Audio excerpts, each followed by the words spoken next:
देश में नागरिकता संशोधन कानून लागू, नोटिफिकेशन जारी। गैर मुस्लिम पाक, बांग्लादेश और अफगान शरणार्थियों को मिलेगी नागरिकता। सीएए को लेकर देश भर में सियासी दलों की अलग अलग प्रतिक्रियाएं। विपक्ष ने सीएए को बताया चुनावी मुद्दा। एमआईएम, कांग्रेस समेत टीएमसी ने किया विरोध। त्रिपुरा ने लागू करने से किया इनकार। सीएए पर दिल्ली से यूपी और बंगाल तक गैर मुस्लिम लोगों ने मनाया जश्न। केंद्र सरकार का जताया आभार। लंबे समय के बाद पूरी हुई मुरादें। देश में दिखा रमजान का चांद। भारत में कल से शुरू होंगे रोजे। मरकजी चांद कमेटी ने लोगों से की अमन चैन के साथ रोजे रखने की अपील। सुप्रीम कोर्ट का आदेश। एसबीआई कल तक दे इलेक्टोरल बॉन्ड का डेटा। चुनाव आयोग 15 मार्च तक वेबसाइट पर डाले डेटा। एसबीआई ने मांगा था 30 जून तक का समय। और गाजीपुर में हादसे में एक्शन में यूपी के ऊर्जा मंत्री, एक्सीएन एसडीओ समेत जेई निलंबित लाइनमैन की सेवा समाप्त। आप देख रहे हैं के न्यूज, खबरों का सारथी। नमस्कार, मैं हूं मनोज मानस। देश की बात में आपका स्वागत है। हम खबर के साथ बुलेटिन की शुरुआत करते हैं। केंद्र की मोदी सरकार ने नागरिकता संशोधन कानून का नोटिफिकेशन जारी कर दिया है। लोकसभा चुनाव से पहले केंद्र सरकार का यह बड़ा कदम माना जा रहा है। इसके तहत अब 3 पड़ोसी देश के अल्पसंख्यकों को भारत की नागरिकता मिल सकेगी। इसके लिए उन्हें केंद्र सरकार द्वारा तैयार किए गए ऑनलाइन पोर्टल पर आवेदन करना होगा। दरअसल 2019 के लोकसभा चुनाव से पहले बीजेपी ने सीएए को अपने घोषणा पत्र में शामिल किया था। इसे पार्टी ने बड़ा मुद्दा बनाया था। गृह मंत्री अमित शाह हाल ही के अपने चुनावी भाषणों में कई बार नागरिकता संशोधन कानून यानी कि सीएए को लागू करने की बात कह चुके थे। उन्होंने ऐलान किया था कि लोकसभा चुनाव से पहले इसे लागू कर दिया जाएगा। अब केंद्र सरकार ने इसके लिए नोटिफिकेशन जारी करते हुए इसे कानून, आपको बता दें, इसे लागू कर दिया है।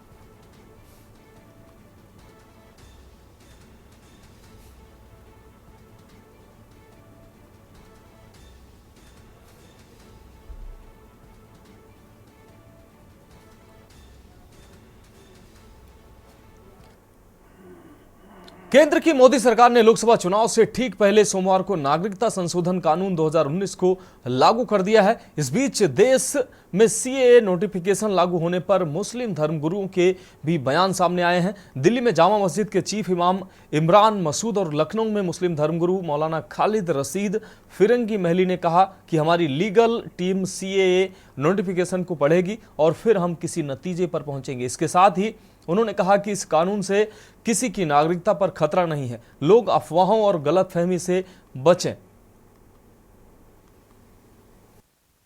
वाज़ेह नहीं हो सकती, बयानबाजियां अलग होती हैं और लिखत में अलग चीज़ होती हैं। तो ये सारे हमारे एक्सपर्ट्स उनको पढ़ेंगे और तफसीलात पेश करेंगे, तो हमारे अकाबिरीन इस सिलसिले में फ़ैसला लेंगे और उस पर अमल करने वाले होंगे। लेकिन जो कह रहे हैं कि अल्पसंख्यकों को दिया जाएगा, उस पर आप सहमत हैं? अरे अगर यहाँ किसी मुसलमान के लिए और यहाँ परेशानी नहीं है, इनकी यहाँ की नेशनलिटी के लिए कोई परेशानी नहीं है, तो अगर ऐसी बात है तो वाक़ईतन तो कोई परेशानी नहीं है। ये बिल्कुल वाज़ेह तो है, अभी बात कही जा रही है। जब तक के तफसीलात पेपर में न देख लें उस वक्त तक सारी बात वाज़ेह नहीं हो सकती। बयानबाजियां अलग होती हैं और लिखत में अलग चीज़ होती हैं। तो ये सारे हमारे एक्सपर्ट्स उनको पढ़ेंगे और तफसीलात पेश करेंगे, तो हमारे अकाबिरीन इस सिलसिले में फ़ैसला लेंगे और उस पर अमल करने वाले होंगे। लेकिन जो कह रहे हैं कि अल्पसंख्यकों को दिया जाएगा, उस पर आप सहमत हैं? अरे अगर यहाँ किसी मुसलमान के लिए और यहाँ परेशानी नहीं है, इनकी यहाँ की नेशनलिटी के लिए कोई परेशानी नहीं है, तो अगर ऐसी बात है तो वाक़ईतन तो कोई परेशानी नहीं है। ये बिल्कुल क्या चीज़ है क्या नहीं है, इसको अपनी जो लीगल कमेटी है, लीगल टीम है, वो उसको स्टडी करेगी और स्टडी करने के बाद ही अपनी बात रखी जाएगी। और बहरहाल तमाम लोगों के ज़िम्मेदारान की तरफ से ये बात आ रही है कि इससे किसी की सिटीज़नशिप नहीं जाएगी। और तमाम लोगों से मेरी यही अपील है कि हर तरीके से अमन अमान कायम रखें और हम लोगों की लीगल कमेटी इसको पूरा स्टडी करने के बाद ही अपनी बात कहेगी और उसके बाद ही कोई बात कही जा सकती है। नहीं, अब तो ये ज़ाहिर बात है, जब नोटिफिकेशन आ गया है तो जिन लोगों ने नोटिफिकेशन जारी किया है वही इस सिलसिले में कुछ कह सकते हैं। लेकिन जो हम लोगों की बात है वो यही है कि सबसे यही अपील है कि किसी भी तरीके से पैनिक में मुब्तला ना हो, अमन अमान कायम रखें और इंशाअल्लाह अपनी कमेटी, अपनी लीगल कमेटी उसको स्टडी करेगी और फिर आगे का फर्दर कोर्स ऑफ जो भी नज़रिया होगा वो पेश किया जाएगा। नहीं, सोशल मीडिया पर भी तरह तरह की बातें नहीं लिखनी चाहिए और सोशल मीडिया का भी गलत इस्तेमाल नहीं करना चाहिए, ना मीडिया का गलत इस्तेमाल करना चाहिए। लोगों को अपने मुल्क के कानून पर पूरा भरोसा होना चाहिए और जो भी बात होगी सबके सामने रखी जाएगी, लेकिन बहरहाल सबसे यही अपील है कि हर तरीके से अमन अमान कायम रखें। खबरों में आगे बढ़ेंगे। देश में सीए लागू होने के बाद देश के कई राज्यों में जश्न का माहौल है। दिल्ली से लेकर यूपी और बंगाल में गैर मुस्लिम शरणार्थियों ने जश्न मनाया है। दिल्ली में मजनू का टीला इलाके में लोग खुशी से झूमते नजर आए हैं। शाहीन बाग में फ्लैग मार्च तो मजनू का टीला के शरणार्थी कैंप में जश्न का माहौल देखने को मिला है। लोगों ने इस मौके पर सरकार का धन्यवाद भी जताया है। वहीं पश्चिम बंगाल के मटुआ समुदाय के एक वर्ग ने उत्तरी 24 परगना के ठाकुर नगर में संप्रदाय के लोगों ने सीएए लागू होने पर जश्न मनाया। इसे अपना दूसरा स्वतंत्रता दिवस होने का दावा किया। मूल रूप से पूर्वी पाकिस्तान के रहने वाले मतुआ हिंदुओं का एक कमजोर वर्ग है जो विभाजन के दौरान और बांग्लादेश के निर्माण के बाद भारत आ गए थे। मतुआ समुदाय के सदस्यों ने ढोल बजाकर और एक दूसरे का अभिवादन करके इस अवसर का जश्न मनाया। वहीं यूपी के नोएडा में पाकिस्तान से भारत अपने प्यार के लिए आई सीमा हैदर ने भी देश में सीएए लागू होने का जश्न मनाया और सीएम योगी समेत देश के प्रधानमंत्री का आभार जताया।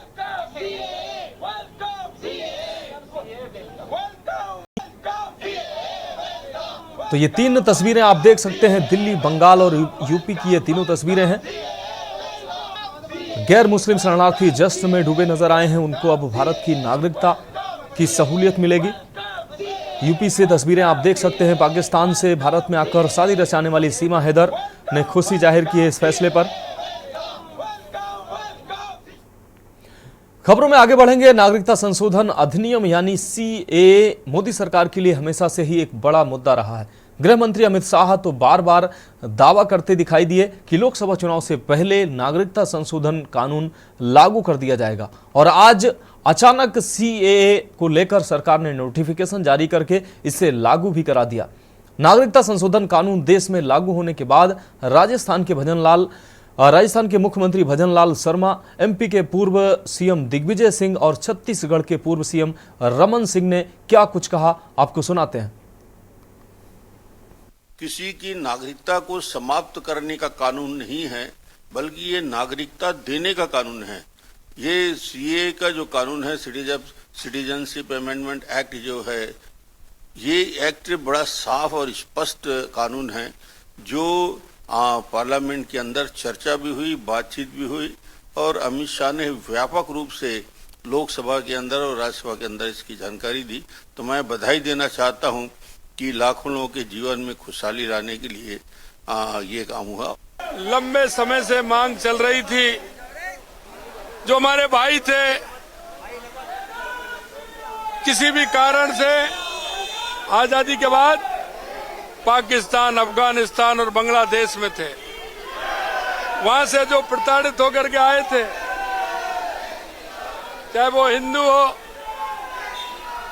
चाहे वो सिख हो, जैन हो, ईसाई हो, उन लोगों को सहारा देने के लिए आज मैं देश के यशस्वी प्रधानमंत्री नरेंद्र मोदी जी, माननीय गृह मंत्री जी, माननीय हमारे पार्टी के राष्ट्रीय अध्यक्ष जगत प्रकाश नड्डा जी को मैं बहुत बहुत धन्यवाद और साधुवाद देना चाहता हूं कि देश के यशस्वी प्रधानमंत्री नरेंद्र मोदी जी के नेतृत्व में एक और अच्छा फैसला आया है कि उनको यहाँ नागरिकता भी मिलेगी और यहाँ की सुविधाएं भी उनको मिलेंगी।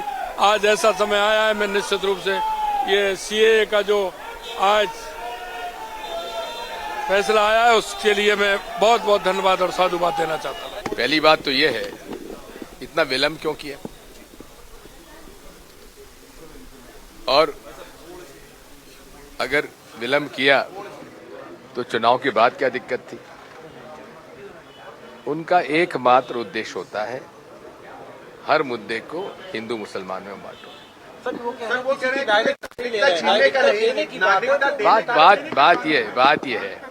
बात यह है संविधान में हर व्यक्ति को अपने धर्म को पालन करने का अधिकार है। इसलिए अगर किसी कानून में धर्म के आधार पर यह तय किया जाएगा कि कौन नागरिक बन सकता है, कौन नहीं बन सकता है। मेरे मत में ये भारतीय संविधान के खिलाफ है। खबरों में आगे बढ़ेंगे। देश में नागरिकता संशोधन कानून लागू होने के बाद अलग अलग सियासी दलों के नेताओं के अलग अलग बयान सामने आ रहे हैं। आपको दिखाते हैं कि किस पार्टी के नेता ने सीए लागू होने के बाद क्या प्रतिक्रिया दी है। देखिए, सीए जो लागू हुआ है इसके लिए मैं आदरणीय प्रधानमंत्री जी का शुक्रिया अदा करती हूँ और इस फैसले का इस्तकबाल करती हूँ, उसका स्वागत करती हूँ। ये नागरिकता देने का कानून है, लेने का नहीं। जो पड़ोस के देश में जो अल्पसंख्यक हैं, खासकर गैर मुसलमान अल्पसंख्यक जो हैं, उनको जो है इज्जत और वक़ार की जिंदगी अगर सरकार देना चाहती है तो इसमें क्या बुराई है। तो इस फैसले का मैं स्वागत करती हूँ। अच्छा, किसी तरह का कोई डर या कुछ जो है, लोग ये भी कह रहे हैं जो अपोज कर रहे हैं इसका कि शायद ये देखिए, ये सब बेकार की बातें हैं। खासकर के मुसलमान समुदाय को तो कोई जरूरत नहीं डरने की, और इससे मुसलमानों को किसी तरह का भी कोई खतरा नहीं है। हम 2024 में मार्च महीने में खड़े हैं और आज हम ला रहे हैं भारत में कानून की नागरिकता संशोधन अधिनियम सीएए। क्यों भाई? आपके पास 2014 से 2019 5 साल थे, 2019 से 2024 5 साल थे। जब किसी भी समय चुनाव आयोग आचार संहिता लगा देगा, कोड ऑफ कंडक्ट लग जाएगा, तो आज आप कानून लेके आ रहे हैं। आपने जब 370 हटाया था तो हमने आपका बहुत समर्थन किया था। हमारी पार्टी शिवसेना आपके कंधे से कंधे मिलाकर चल रही। क्या हुआ? हमारे कश्मीरी पंडित कश्मीर में आके बस गए, वो अपने घरों में सुख चैन से रह रहे हैं। आपके पास कोई जवाब नहीं है। आपने राम मंदिर बनाया, आपने कहा हम राम राज्य लाएंगे। क्या राम राज्य आ गया? किसान भाई बहन की क्या हालत आपने कर रखी है, बेरोजगार नौजवानों की क्या हालत आपने कर रखी है, महंगाई कहां पहुंचा दी है आप। ऐसा राम राज्य दिखाना चाहते हैं आप? अब आप सीए लाए हैं। क्या चाहते हैं कि देश में नफरत का माहौल बने केवल चुनाव जीतने के लिए? केवल चुनाव, दिन में भी चुनाव, रात में भी चुनाव। एक प्रकार का यह जुमला है, इससे किसी को लाभ होने वाला नहीं। सरकार को ऐसा लगता है कि जब आचार संहिता लगने में 2-4 दिन है तो ये कानून ला के हमने बहुत बड़ा तीर मारा है। ऐसा भी नहीं है। देश की जनता, राज्य की जनता सब जान रही है, समझ रही है। एक तरफ आप नारा देते हो अब की बार 400 पार, और आप ऐसे ऐसे कानून लाते हो कि हम चुनाव जीतने में हमें मदद होगी। तो ऐसा कुछ नहीं है। नागरिक बहुत जानकार हो गए हैं, सब सूझबूझ से काम करते हैं। समय पर आपको चुनाव में सबक जनता सिखाएगी। क्रोनोलॉजी समझिए, आप टाइमिंग देखिए। चुनाव घोषित होने वाले हैं, 2024 का लोकसभा चुनाव आने वाला है। उसके पहले सरकार को अचानक से सोचता है कि हम ये लेकर आए। 5 साल से क्या कर रही थी सरकार, क्यों नहीं ला? इसलिए हम बोलते हैं ना कि सरकार पोलराइज करने की कोशिश कर रही है चुनाव के पहले, क्योंकि सरकार विफल हो चुकी है डेवलपमेंट के काम पे। देश सवाल पूछता है, मोदी जी अपनी गारंटियों में फेल हो चुके हैं कि 15 लाख रुपया अकाउंट में आएगा, नहीं आया। 2 करोड़ युवाओं को रोजगार मिलेगा, नहीं मिला। तो सारे सवालों के जवाब नहीं है इनके पास, इसके लिए ये अब ये लेकर आ गए। देखिए, हमारा तो पहले से ऑब्जेक्शन था, आज भी हम यही बोल रहे हैं कि ये जो कानून है ये रिलीजियस की बुनियाद पर बनाया गया है, ये एंटी अनकॉन्स्टिट्यूशनल है, इसकी कोई ये नहीं हो सकती। आप रिलीजन की बुनियाद पर कोई कानून को नहीं बना सकते, और आप सीए को एनपीआर एनआरसी के साथ आपको देखना पड़ेगा, उसको सेपरेट करके नहीं देख सकते आप। तो हमारा तो ऑब्जेक्शन रहेगा। सीए को लेकर सरकार ने अधिसूचना जारी किया है। मैं मोदी जी को साधुवाद देता हूं, धन्यवाद देता हूं। अब जो पाकिस्तान और बांग्लादेश से हिंदू पीड़ित आकर हिंदुस्तान में बसे हैं, लेकिन अभी तक उनको नागरिकता नहीं मिल पाई है। आखिर मुसलमानों के लिए 57 कंट्री, लेकिन हिंदू जाए तो कहां जाए? आप देख सकते हो क्या विडंबना है हिंदुस्तान की। रोहिंग्या मुसलमान, बांग्लादेशी घुसपैठी भारत माँ के रह सकते हैं। इन प्रकारेण वो राशन कार्ड और आधार कार्ड बनवाकर नागरिकता वो ले लेते हैं। लेकिन हिंदू अगर पाकिस्तान से, हिंदू अगर बांग्लादेश से आया हुआ है भारत में, तो शरणार्थी बनकर रह रहा है, लेकिन अभी तक उसको नागरिकता नहीं मिल पाई है। लेकिन आभार व्यक्त करता हूं मोदी जी का कि अब उनको नागरिकता मिल सकती है। तो बहुत बहुत बधाई मंगल कामना। अब तो सोनिया जी के परिवार को भी नागरिकता मिल सकती है, क्योंकि हिंदू के अलावा मुस्लिम वर्ग को छोड़कर अन्य सभी धर्म के मानने वाले को नागरिकता हिंदुस्तान में मिल सकता है। तो अब तो सोनिया जी के लिए भी बल्ले बल्ले है, उनके भी रिश्तेदार आके यहाँ नागरिकता ले सकते हैं। जय सिया राम। भारतीय जनता पार्टी के पास कोई रास्ता नहीं है। 10 वर्षों में काम के नाम पे 0 सन्नाटा है वो लोग सिर्फ और सिर्फ समाज को बांट के वोट लेना चाहते हैं। जो बिल 2019 में पास हो चुका था, आपको इतना वक्त लगा उसको आज कर रहे हैं नोटिफाई। क्यों भाई? 1 हफ्ता पहले इलेक्शन से 1 हफ्ता पहले अगर यही स्पीड रखना था, युवाओं के को रोजगार के लिए भी रखिए। तेल जो 100 रुपया है उसको थोड़ा कम करने की, उसमें थोड़ा अपना स्पीड दिखाइए ना। वोट के खातिर भारतीय जनता पार्टी सिर्फ और सिर्फ वोट के खातिर कोर्ट, मीडिया, समाज सबको बांट के वोट के खातिर भारतीय जनता पार्टी सिर्फ काम करती है। उनका लक्ष्य कुछ और नहीं है। क्या ये पोलराइजेशन की तरफ सिर्फ और सिर्फ उसके लिए समाज को बांटना चाहती है भारतीय जनता पार्टी, क्योंकि उनके पास काम के नाम पर कुछ नहीं है। क्या बोलेंगे कि हम 100 रुपया तेल दे रहे हैं? क्या बोलेंगे कि हम 1100 रुपया LPG गैस दे रहे हैं? 100 रुपये आपको किलो हम आलू दे रहे हैं? क्या बोलेंगे वो लोग भाई? इसके नाम पे वोट नहीं मांग सकते हैं वो लोग। इसलिए समाज को बांटना पड़ेगा उनको, तभी वोट मिलने के। वो लोग, उनकी कोशिश वही है। क्या लगता है राम मंदिर और सीए कहीं ना कहीं भाजपा को इसका फायदा? ऑब्वियस है, दिख रहा है लोगों को, लोग भी समझ रहे हैं। लेकिन मोदी जी आप भी समझ जाइए, जनता आप जितना स्मार्ट है, जनता आपसे आगे है। आप सोचते हैं कि आप बहुत स्मार्ट हैं, टीवी पे आके जो बोल दीजिएगा 10 साल सुन चुका सब, अब कोई सुनने को तैयार नहीं है। कुछ डिस्कशन हुआ है और क्या? देखिए, मैं उत्तराखंड से हूं और उत्तराखंड में जो हमारी 5 लोकसभा क्षेत्र हैं, जिसमें जो हमारे उम्मीदवार हैं, जो पैनल है, उस पर विस्तृत रूप से चर्चा हुई है। कुछ नाम पर चर्चा होने के उपरांत CSC ने उन नामों पर विचार किया है। और मेरा मानना है कि जल्दी ही उन नामों की घोषणा हो जाएगी। सिटीजनशिप अमेंडमेंट बिल को लेकर के घोषणा की गई है, कहा गया है कि लोकसभा चुनाव से पहले इसको इम्प्लीमेंट कर देंगे। अब हर चुनाव में इनके मुद्दे बदल जाते हैं, इशूज बदल जाते हैं, नए इशूज को लेकर पब्लिक के बीच में जाना चाहते हैं और इसका कोई असर दिखाई देगा। यहाँ रुकेंगे, एक ब्रेक के लिए जल्द हाजिर होंगे।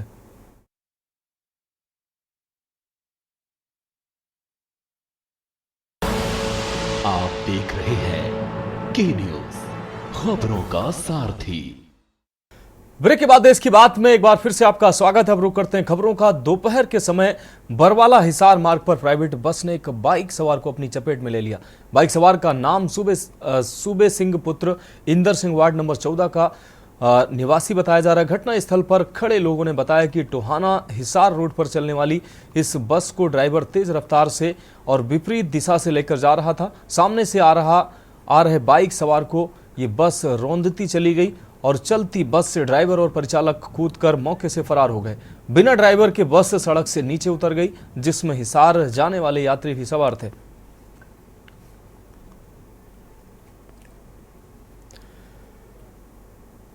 अब रुक करेंगे अगली खबर का। दिल्ली से सटे फरीदाबाद में एक तेज रफ्तार दिल्ली नंबर हुंडई कार ने फरीदाबाद की नेशनल हाईवे नंबर 19 स्थित NHPC चौक के पास एक CNG ऑटो में टक्कर मार दी, जिसके चलते ऑटो में आग लग गई और ऑटो चालक उसी में जिंदा जल गया। आनन फानन में झुलसे हुए ऑटो चालक को बादशाह खान सिविल अस्पताल में भर्ती कराया गया, लेकिन डॉक्टरों ने उसकी हालत गंभीर देखते हुए दिल्ली के सफदरजंग अस्पताल के लिए रेफर कर दिया।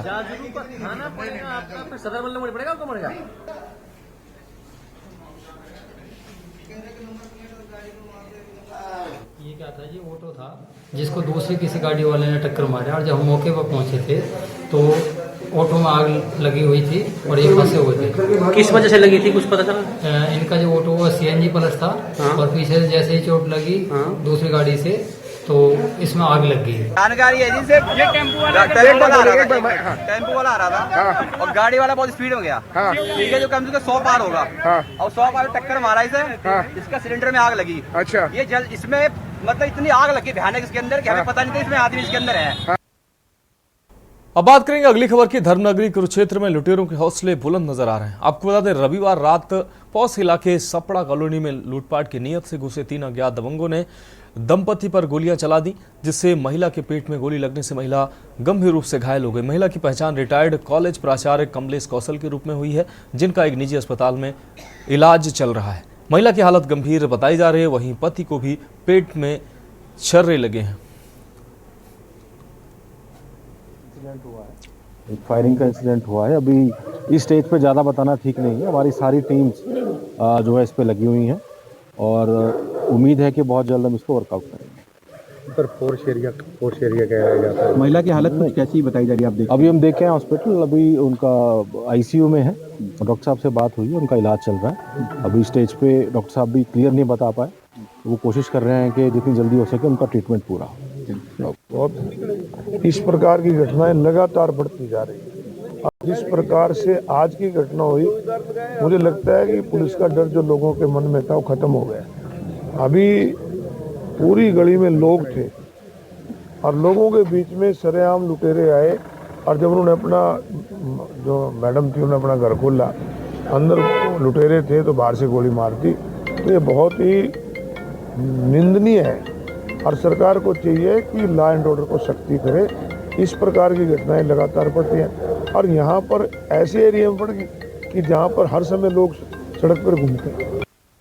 अब रुक करेंगे अगली खबर का। शिक्षा के क्षेत्र में हरियाणा सरकार लगातार ऐतिहासिक कदम उठा रही है और लगातार सरकारी स्कूलों के इंफ्रास्ट्रक्चर में बदलाव कर शिक्षा के क्षेत्र में मजबूती प्रदान कर रही है। इसी कड़ी में आज राजकीय मॉडल संस्कृत वरिष्ठ माध्यमिक विद्यालय छछरौली में 2 करोड़ 33 लाख की लागत से नवनिर्मित भवन व बहुउद्देशीय हाल का स्कूली शिक्षा मंत्री कंवर पाल ने उद्घाटन किया। शिक्षा मंत्री ने इस मौके पर मीडिया से बात करते हुए कहा कि प्रदेश सरकार ने सरकारी स्कूलों में शिक्षा के स्तर को ऊंचा उठाने के लिए अनेकों योजनाएं चलाई हैं और सरकारी स्कूल के बच्चों को आज की तकनीकी के साथ स्कूल में पढ़ाया जा रहा है। सरकारी स्कूल में बहुत बड़ा बदलाव हुआ है। Smart board, computer, tab, laptop और टैबलेट, जिस भी तकनीकी की ज़रूरत है बच्चों को, वह सब सरकार द्वारा उपलब्ध कराया जा रहा है। वहीं उन्होंने बताया कि आज जिस भवन का उद्घाटन हुआ है, इससे छछरौली के आसपास के ग्रामीण अंचल के हजारों छात्रों को इसका फायदा होगा।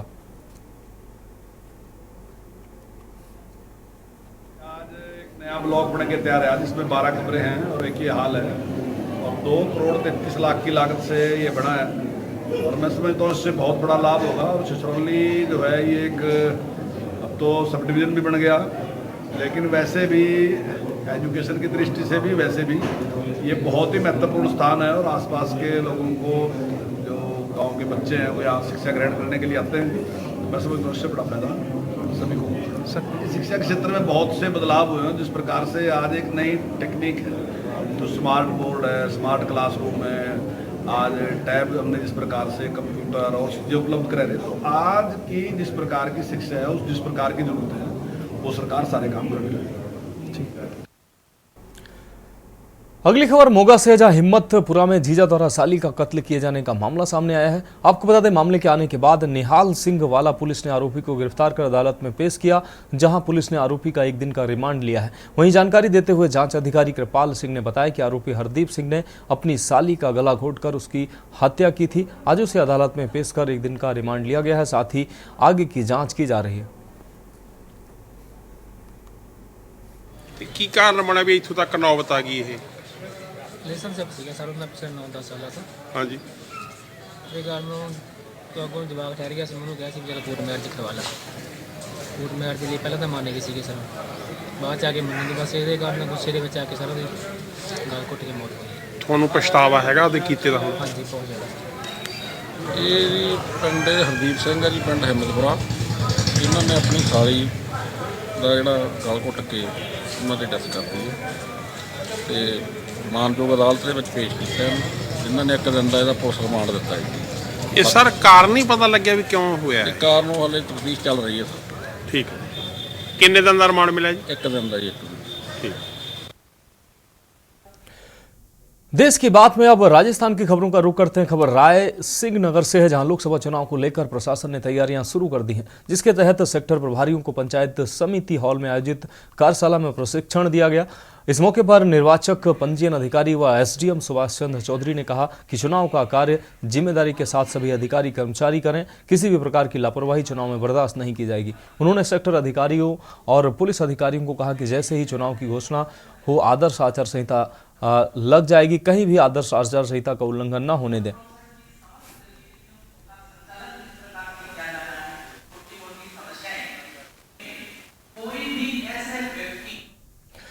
अगली खबर लक्ष्मणगढ़ शहर से है, जहां नेहरू स्टेडियम में 3 दिवसीय शेखावटी महोत्सव के दूसरे दिन शाम को रंगारंग सांस्कृतिक संध्या हुई। कार्यक्रम का विशेष आकर्षण यूफनी रॉक बैंड की रोमांचक प्रस्तुति रही। बैंड के कलाकारों ने खोया खोया चांद, रूप तेरा मस्ताना आदि गानों से युवाओं को झूमने पर मजबूर कर दिया। बैंड के कलाकारों ने बांसुरी व गिटार के साथ भी विशेष प्रस्तुति दी। इस मौके पर जिला कलेक्टर कमर उल जमान चौधरी, पुलिस उपाधीक्षक सुरेश कुमार शर्मा, पर्यटन विभाग की सहायक निदेशक अनु शर्मा, उपखंड अधिकारी मोहर सिंह मीणा सहित भाजपा और कांग्रेस के जनप्रतिनिधि मौजूद रहे।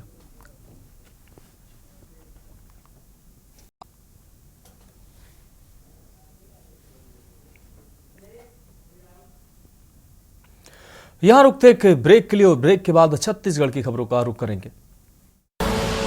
आप देख रहे हैं के न्यूज, खबरों का सारथी। ब्रेक के बाद एक बार फिर से आपका स्वागत है। अब छत्तीसगढ़ की खबरों का रुख करते लोकसभा चुनाव से पहले सरकार का मास्टर स्ट्रोक, केंद्र सरकार का CAA पर नोटिफिकेशन जारी हुआ है। पूर्व विधायक संतराम नेताम ने इस पर प्रतिक्रिया दी है और कहा कि CAA लागू करना था तो चुनाव के बाद करना था।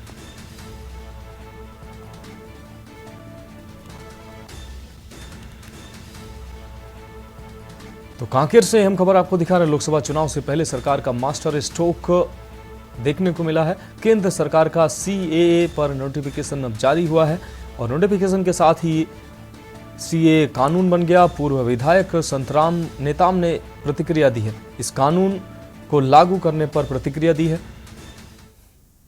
देखिए, केंद्र में भारतीय जनता पार्टी की सरकार है और उनका बहुमत भी है, वो जैसा चाहे निर्णय ले सकते हैं।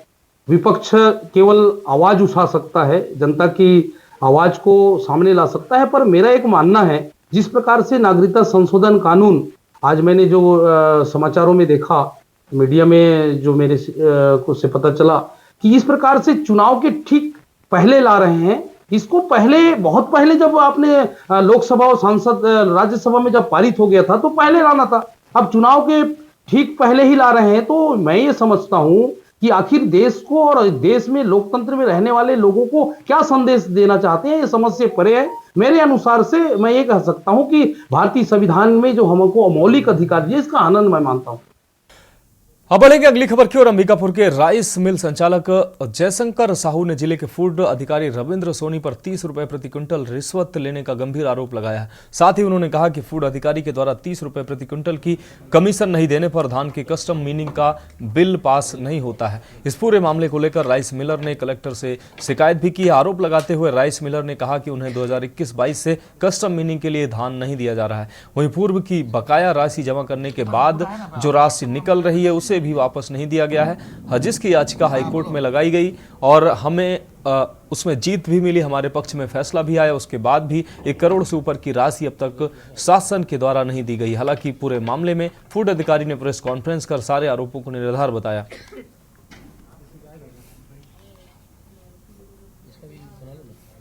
पूरा है ना, आप व्हाट्सएप नंबर में डाल लीजिए ना, हाँ बोलो।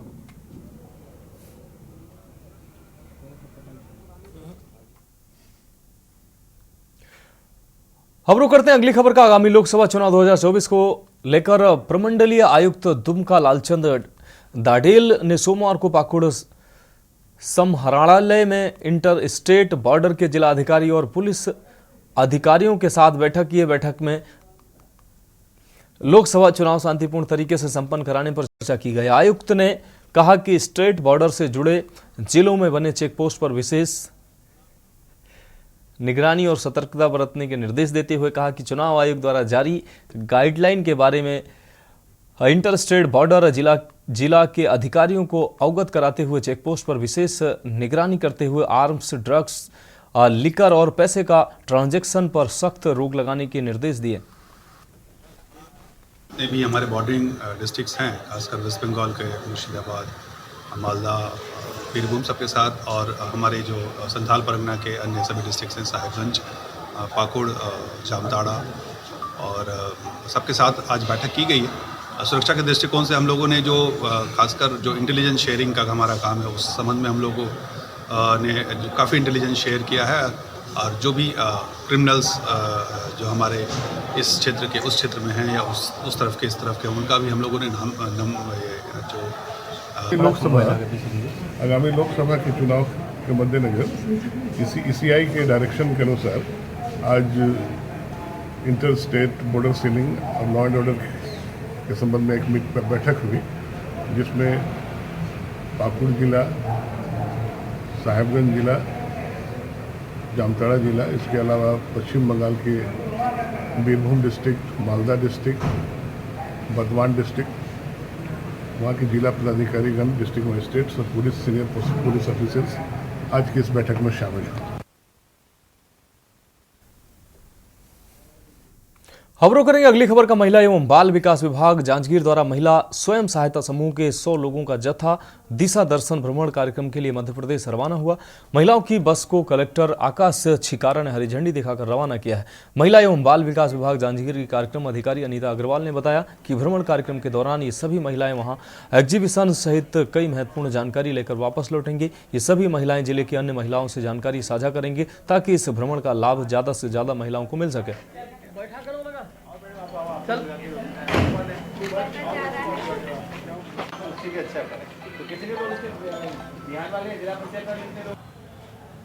महिला स्व सहायता समूह दिशा दर्शन भ्रमण कार्यक्रम में जा रही है। अन्य जिले में जो MP में जा रही है और अन्य जिले में जो महिला स्व सहायता समूह की कार्य हो रहे हैं, जो उन लोग डिंडौरी के करंजिया में जा रही है, भी है वहाँ पे, वो सब सीख के आएंगी और यहाँ पे इम्प्लीमेंट करेंगी। 100 महिलाएं जा रही है, इसमें बिहान की भी है, NRLM में स्व सहायता समूह है और हमारे छत्तीसगढ़ महिला समूह के भी हैं। दोनों 50-50 की संख्या में जा रहे हैं। देश की बात में अब उत्तर प्रदेश की खबरों की बात करते हैं। देश में CAA लागू होने के बाद यूपी के कई शहरों में अलर्ट जारी है, जिसको लेकर प्रशासन अलर्ट मोड पर नजर आ रहा है। CAA लागू होने के बाद लखनऊ पुलिस एक्शन में नजर आई है। पुलिस ने संवेदनशील इलाकों में पैदल गश्त किया है। फोर्स के साथ पुलिस के आला अधिकारी भी सड़क पर नजर आ रहे हैं। कमिश्नर ने भी सुरक्षा व्यवस्था और को लेकर निर्देशित किया है, शांति व्यवस्था बनाए रखने के निर्देश दिए हैं। वहीं कानपुर में ACP कल्याणपुर ने फोर्स के साथ फ्लैग मार्च किया है। मुस्लिम बाहुल्य इलाकों में पुलिस ने लोगों से शांति व्यवस्था बनाए रखने का अनुरोध किया है और अति संवेदनशील इलाकों में पुलिस ने पैदल गश्त की है। और वहीं रायबरेली में पुलिस एक्शन मोड में नजर आई है। यहां नोटिफिकेशन जारी होते ही एडिशनल SP के नेतृत्व में भारी पुलिस बल पुराने शहर के अंदरूनी इलाकों में पैदल मार्च करने पहुंचा। एडिशनल SP नवीन कुमार सिंह ने बताया कि रमजान व चुनाव को देखते हुए सुरक्षा की दृष्टि से स्थानीय पुलिस व 2 कंपनी पैरामिलिट्री फोर्स जिले भर की निगरानी कर रही है।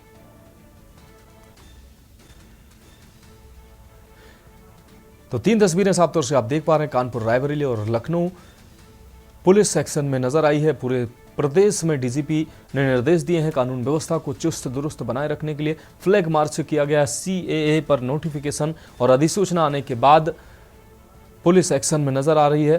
फ्लैग मार्च किया जा रहा है और कई इलाकों में लोगों से शांति व्यवस्था बनाए रखने में पुलिस और प्रशासन की मदद करने की अपील की गई है। अगली खबर कन्नौज से, जहां 12 साल पुरानी हत्या में आया है फैसला। आपको बता दें, महिला की हत्या में कोर्ट ने सुनाई है सजा। दोनों अभियुक्तों को 7 साल कैद की सजा सुनाई गई है। जिला जज इंद्रजीत सिंह ने यह सजा सुनाई है। सदर के सैयदपुर सकरी गांव का यह पूरा मामला है। तो कन्नौज से ये खबर आपको दिखा रहे हैं। इस वक्त ये अहम खबर तैयारियों में जुटा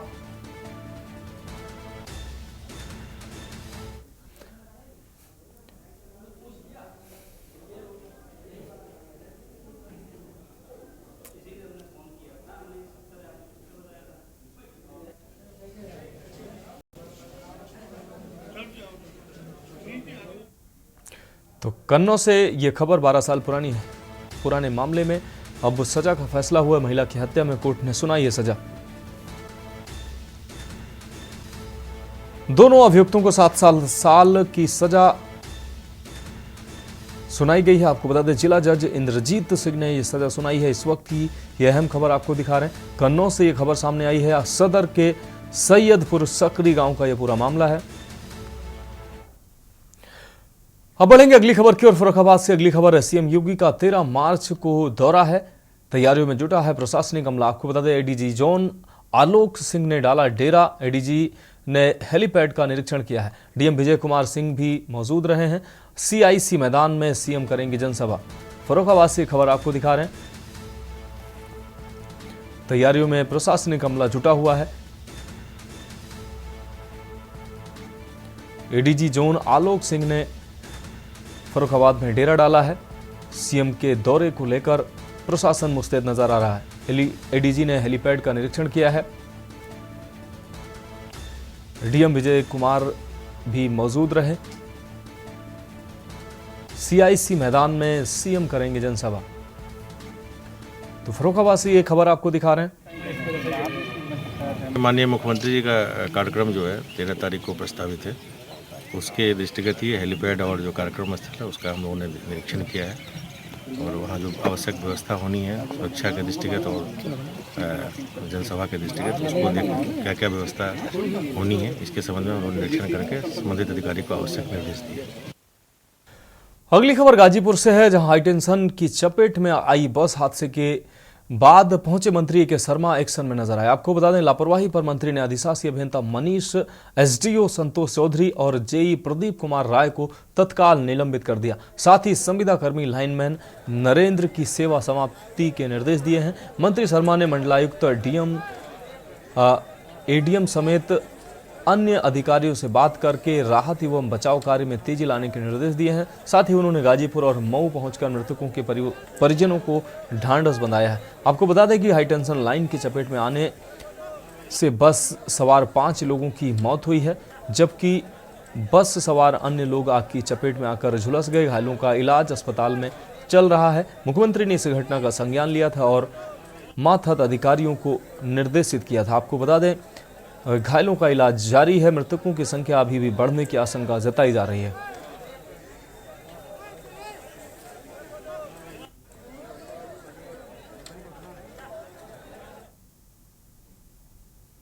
अब बढ़ेंगे अगली खबर की ओर। फर्रुखाबाद के जिलाधिकारी डॉक्टर विजय कुमार सिंह व अपर जिलाधिकारी सुभाष चंद्र प्रजापति के निर्देश पर औषधि निरीक्षक रजत कुमार पांडे द्वारा कंपिल स्थित Uday medical store, Kampil medical store व गगन मेडिकल स्टोर का औचक निरीक्षण किया गया। निरीक्षण के दौरान औषधि निरीक्षक रजत कुमार पांडे द्वारा गगन मेडिकल स्टोर से जांच हेतु दवा का नमूना लिया गया। साथ ही कंपिल मेडिकल स्टोर से 2 दवाइयों के नमूने संग्रह किए गए। राजकीय प्रयोगशाला लखनऊ जांच हेतु भेजा गया।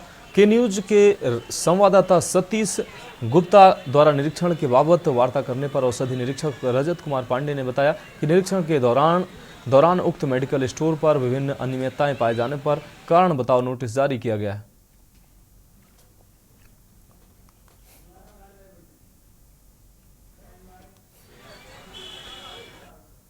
अब बढ़ेंगे अगली खबर की ओर। सचिवालय में मुख्यमंत्री पुष्कर सिंह धामी की अध्यक्षता में हुई कैबिनेट की बैठक में कल कुल 10 प्रस्तावों पर चर्चा हुई है।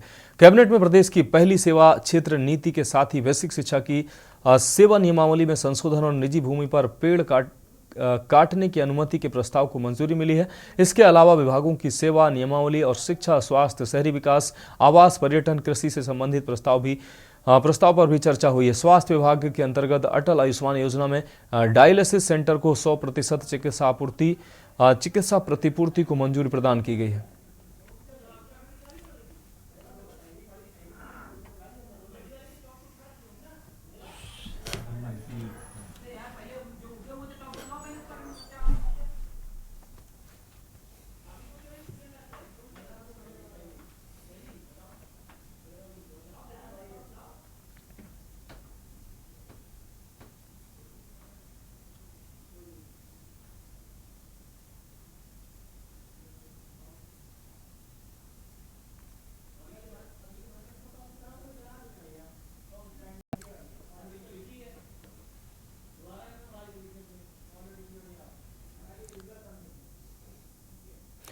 अब बढ़ेंगे अगली खबर की ओर। केंद्र सरकार द्वारा नागरिकता संशोधन कानून की अधिसूचना जारी कर दी गई है। पूरे देश में अब यह कानून लागू हो गया है। विपक्ष इस कानून के माध्यम से सरकार को घेरने का काम कर रहा है, तो वहीं संत समाज इस कानून को लागू करने के लिए केंद्र सरकार का आभार व्यक्त कर रहा है। अखिल भारतीय अखाड़ा परिषद के अध्यक्ष श्री महंत रविंद्रपुरी महाराज ने कानून को लागू करने पर केंद्र सरकार की सराहना की, तो वहीं कानून का विरोध कर रहे विपक्ष को नसीहत भी दी।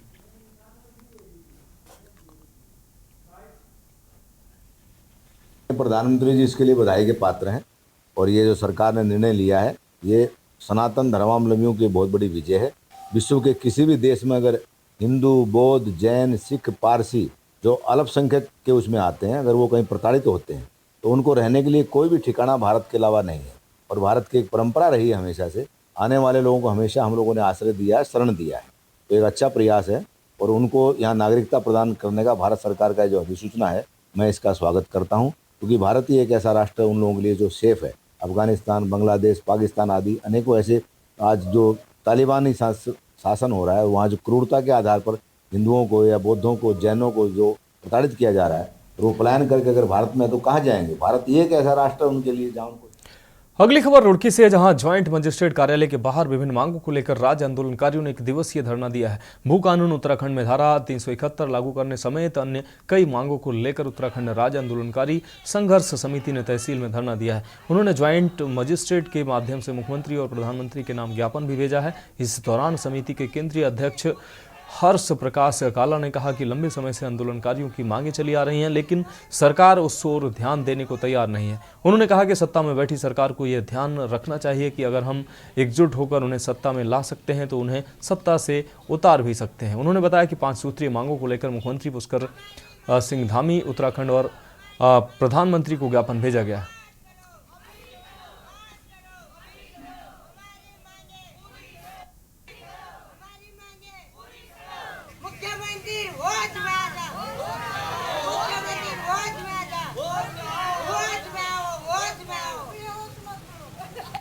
डरने पर इसलिए बैठना पड़ रहा है कि हमारी मांगे पूरी नहीं हुई है।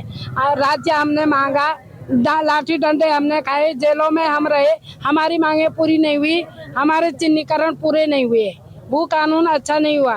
भू कानून के लिए भी लड़ रहे हैं हम और मांगों के लिए भी लड़ रहे हैं हम, इसलिए हम बहिष्कार करेंगे अपने ये बीजेपी का।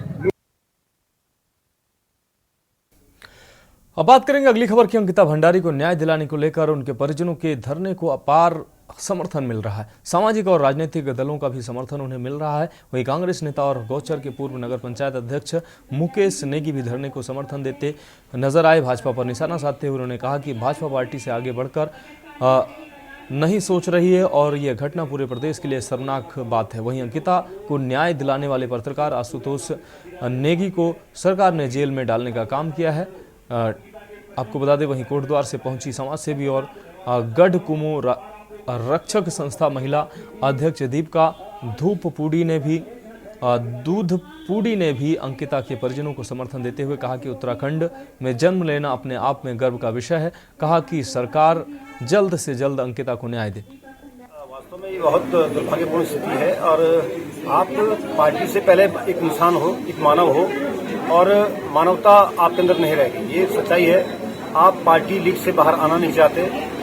देखिए, हम सब लोग इंसान हैं और आज पहाड़ की बेटी जो भारतीय जनता पार्टी बेटी पढ़ाओ बेटी बचाओ का नारा देती है, ये होते हुए कैसे तो ये लोग हैं, इनके घर में माँ नहीं है, माँ की ममता कहाँ मर गई है इन लोगों की। वो माँ 13 दिन से यहाँ पे बैठी, हम लगातार 13 दिन से यहाँ पे बैठे हैं और हमें यहाँ पे कोई भी सहयोग नहीं मिलता है। औरतें दूसरे कार्यक्रमों में जा रही हैं लेकिन एक बार यहाँ पे उनका साथ देने नहीं आ रही है।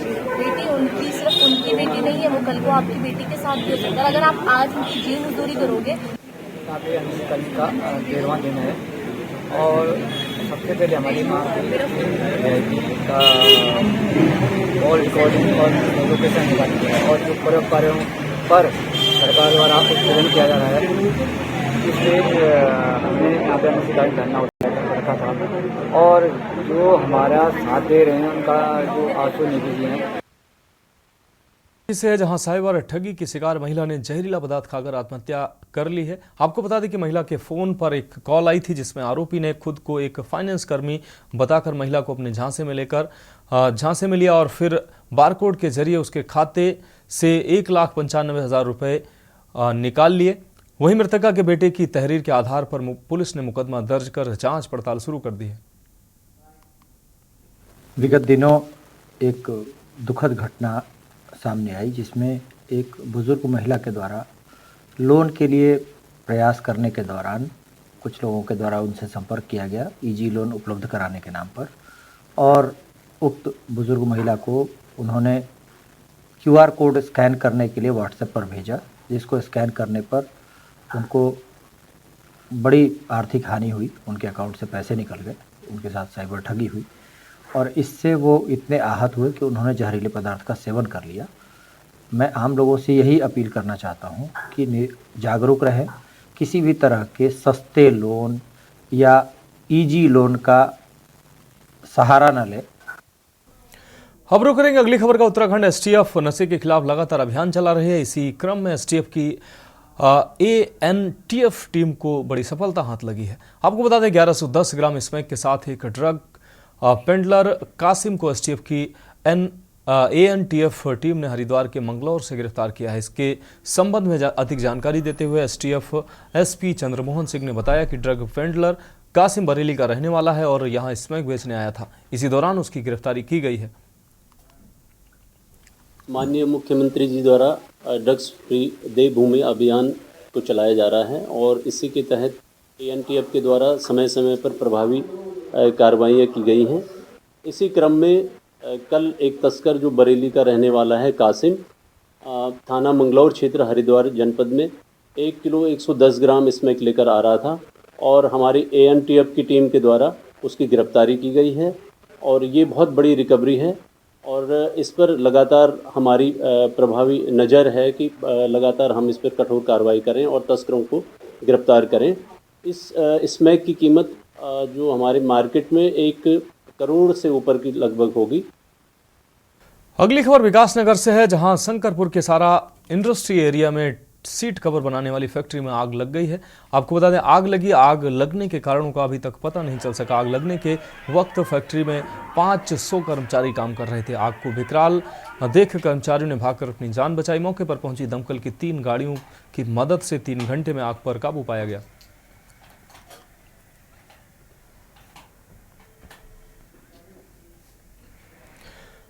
अगली खबर रुद्रपुर से है, जहां Malik invest star mister and miss India audition का आयोजन किया गया है और जिसमें बच्चों ने अपने हुनर का प्रदर्शन किया है। ऑडिशन के निर्णायक समीर मलिक ने कहा कि हुनरमंद बच्चों को सही प्लेटफॉर्म न मिलने के कारण उनकी प्रतिभा दब जाती है। ऐसे ही बच्चों को उनकी मंजिल तक पहुंचाने के लिए ऐसे ऑडिशन किए जाते हैं, इनका आयोजन किया जा रहा है। उन्होंने कहा कि हमारे देश में हुनर की कोई कमी नहीं है, बस उनको एक अच्छा प्लेटफॉर्म मिलने की ज़रूरत है। ऑडिशन में डांसिंग, सिंगिंग, एक्टिंग, मॉडलिंग आदि में बच्चों ने अपना टैलेंट दिखाया।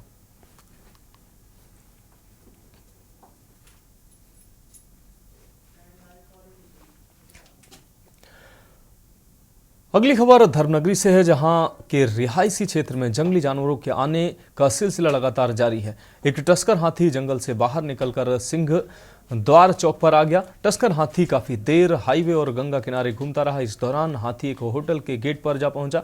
करीब 2 से 3 घंटे हाथी सड़कों पर घूमता रहा। इस दौरान तड़के सैर करने वाले और अन्य लोगों में दहशत का माहौल बना रहा। इस बीच गोरखपुर से बड़ी खबर सामने आ रही है। गोरखपुर से इस वक्त की बड़ी खबर, दिल दहला देने वाली घटना सामने आई है। गोरखपुर में दिल दहला देने वाली घटना सामने आई है। यह बड़ी खबर गोरखपुर से आपको दिखा रहे हैं। तेज रफ्तार कार ने 3 लोगों को रौंदा है। तो गोरखपुर से इस वक्त की बड़ी और अहम खबर आपको दिखा रहे हैं। 3 युवक रात के खाने के बाद टहलने निकले थे। रविवार की देर रात का बताया जा रहा है यह वीडियो। गोरखपुर में दिल दहला देने वाली घटना सामने आई, जिसका वीडियो वायरल हुआ है। तेज रफ्तार कार ने 3 लोगों को रौंदा है। आपको बता दें 3 युवक रात के खाने के बाद टहलने निकले थे, जिनको रौंदा है। रविवार की देर रात का बताया जा रहा है ये वीडियो। इस वक्त की ये बड़ी खबर गोरखपुर से आपको दिखा रहे हैं। गोरखपुर में दिल दहला देने वाली घटना सामने आई, जिसका वीडियो वायरल हो रहा है। तेज रफ्तार कार ने 3 लोगों को रौंदा है। 3 युवक रात के खाने के बाद टहलने निकले थे। इस दौरान तेज रफ्तार कार ने उनको रौंदा है। वीडियो सामने आने के बाद मामले की पुष्टि हुई है। रविवार रात की यह घटना बताई जा रही है। गोरखपुर में दिल दहला देने वाली यह घटना सामने आई है। 3 लोगों को तेज रफ्तार कार ने रौंदा है। आपको बता दें देर रात खाना खाने के बाद टहलने निकले थे ये 3 लोग जिनको तेज रफ्तार कार ने रौंदा है। तस्वीरें साफ तौर से आप देख पा रहे हैं, तस्वीरें एक्सक्लूसिव तस्वीरें के न्यूज इंडिया पर आप देख पा रहे हैं किस तरीके से तेज रफ्तार कार ने इन तीनों लोगों को रौंदा है। तस्वीरें साफ तौर से आप देख पा रहे हैं कितनी दर्दनाक तस्वीरें ये सामने आई हैं। आपको बता दें 3 लोग ये खाना खाने के बाद सड़क पर टहलने निकले थे। इस दौरान तेज रफ्तार कार ने, ये देखिए कितनी भीषण टक्कर मारकर ये कार निकली है। कार की स्पीड से आप अंदाजा लगा सकते हैं कि कितनी तेज ये कार थी। एक्सक्लूसिव तस्वीरें के न्यूज इंडिया पर आप देख सकते हैं। गोरखपुर से इस वक्त की ये बड़ी खबर आपको दिखा रहे हैं। कल देर रात की ये घटना बताई जा रही है, जिनकी तस्वीरें साफ तौर से आप के न्यूज इंडिया के माध्यम से आप देख सकते हैं। देर रात खाना खाने के बाद टहलने निकले थे ये 3 लोग। इस दौरान तेज रफ्तार कार ने इन तीनों लोगों को रौंदा है और तीनों लोगों की मौत हुई है, ऐसा बताया जा रहा है। तस्वीरें साफ तौर से आप देख पा रहे हैं कितनी भीषण टक्कर मारते हुए कार निकली है। तेज रफ्तार कार ने इन तीनों लोगों को रौंदा है। दर्दनाक तस्वीरें, खौफनाक तस्वीरें हैं ये। तो गोरखपुर से दिल दहला देने वाली ये तस्वीरें सामने आई हैं। कल देर रात की ये तस्वीरें बताई जा रही हैं। खाना खाने के बाद 3 लोग टहलने के लिए सड़क पर निकले। इस दौरान पीछे से आ रहे तेज रफ्तार कार ने तीनों को रौंदा है। खौफनाक तस्वीरें के न्यूज इंडिया के माध्यम से अपने दर्शकों को दिखा रहे हैं। तो ये एक्सक्लूसिव तस्वीरें के न्यूज इंडिया के माध्यम से हमारे दर्शक देख पा रहे हैं। खौफनाक तस्वीरें हैं ये। गोरखपुर से इस वक्त की ये बड़ी खबर आपको दिखा रहे हैं। कल देर रात की ये तस्वीरें बताई जा रही हैं, जब खाना खाने के बाद 3 लोग सड़कों पर टहलने के लिए निकलते हैं और पीछे से आ रही तेज रफ्तार अनियंत्रित कार ने इन तीनों लोगों को रौंद डाला।